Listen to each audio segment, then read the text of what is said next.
here I am telling you that you need to cry it out. If tears well up in your eyes when you're angry, you are storing a lot of energy and it's trying to find a way to escape. But also tapping into grief. You are the prayers your ancestors whispered. For whomever the message resonates, I see you. Are you allowing yourself the safety and space to cry? When's the last time you shed tears? Like for real? Like the cries, right? I know you were taught not to growing up, you were told to shut up and put up. And I understand that, but it doesn't mean that that's your actual baseline. It doesn't mean that you don't want to cry. Soldiers got to cry too. They got to let go too. You ain't got to be a gangster all the time. I'm telling you, even gangsters cry. I was one of those people that felt like tears was a sign of weakness. Even when I was enraged and tears came to my eyes, it made me even more angry that I was having tears come down, stream down my face when I was enraged. But essentially, it was just energy that needed to be moved, especially when it comes to anger. I've experienced so much grief in life, and I've had to learn how to process that grief and how to move that energy outside of my body so that it no longer existed within me and would then turn into something else. So, incorporating movement, incorporating meditation, and letting myself cry. You can first cry it out in private, deal with your own shame with having those tears shed because the voices in your head from your past, because it's not really yours, it's not really you. You're not holding on to your shame. You're holding on to the shame of somebody else, someone that suppressed you and oppressed you, which in turn led you to suppress your own emotions and feelings. I grew up in a Haitian household where tears were just unacceptable, even if they were merited. And even to this day, I've witnessed how they will shut down a person's tears, a person that's grieving, a person that's experienced loss. And they'll be like, don't cry, don't cry. Cry.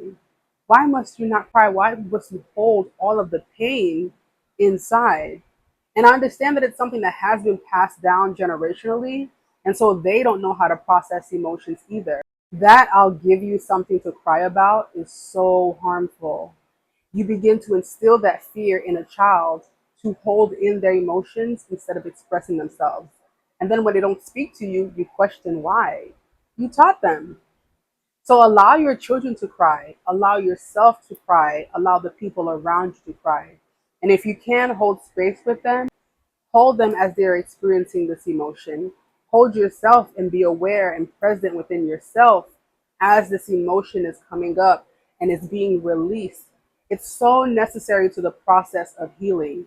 You cannot heal without crying.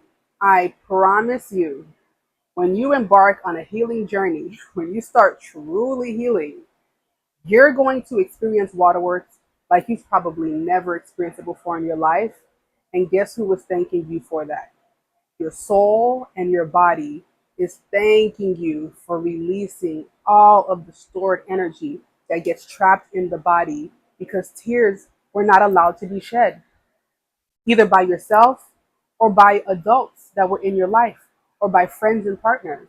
Release the waters. The waters are cleansing and healing. I know it's uncomfortable. That's okay. Deal with the discomfort. Lean into why these tears are coming up. And sometimes you're not going to have a reason, to be quite frank. I have had periods in my life where everything was good and I sit in meditation and suddenly I'm just shedding tears.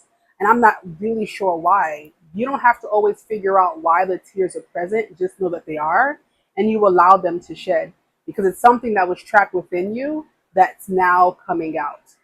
Now, if you're a spiritual being, if you're really tapped in, even beyond empathetic, but you're tapped into the ether, sometimes that is also a generational curse being broken. You are crying for your ancestors. You're crying for your grandmother that could not cry.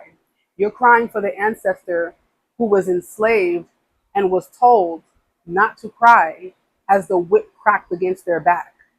And that's really where it passes down from where it's like, I'll give you something to cry about.